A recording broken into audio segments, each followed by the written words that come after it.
Prinoklama na ang 12 bagong halal na mga senador ng Pilipinas na magiging bahagi ng 20th Congress. 11 sa kanila ang personal na dumalo sa proklamasyon. At ng proklamasyon ng 12 senador na hinirang na panalo sa eleksyon 2025. Huwebes natapos yung canvassing ng 175 Certificates of Canvass o COCs. Kaya sabi ng COMELEC o Commission on Elections ay ito na raw yung pinakamabilis na canvassing at pinakamaagap na proklamasyon sa kasaysayan. Lahat sila ay nangakong magtatrabahong maigi sa Senado para maisakatuparan ang kanilang mandato at para maipasa ang mga batas sa mga nagwagi ngayong eleksyon 2025. 5 ang re-electionists, 4 ang bumabalik sa Senado at 3 ang mga bagitong senador.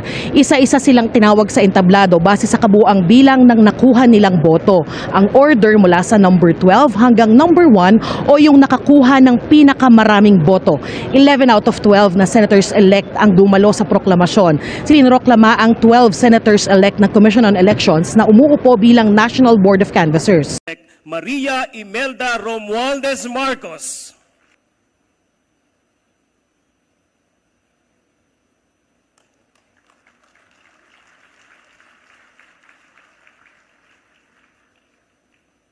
Thank you very much, Senator Marcos. Now, may we request Commissioner Nelson J. Celis to read the proclamation certificate of Senator-elect Manuel Mercado Lapid.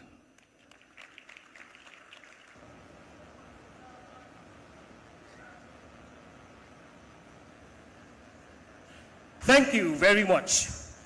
May we request Commissioner Ray E. Bulay to read the proclamation certificate of Senator-elect Camille Aguilar Villar.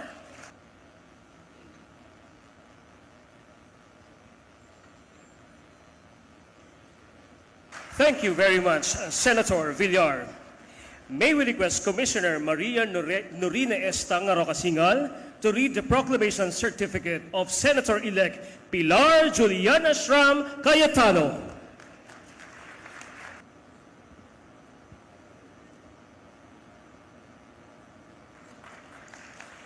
May we request Commissioner Ernesto Ferdinand P. Maceda Jr. to read the proclamation certificate of Senator-elect Vicente Castelo Soto III.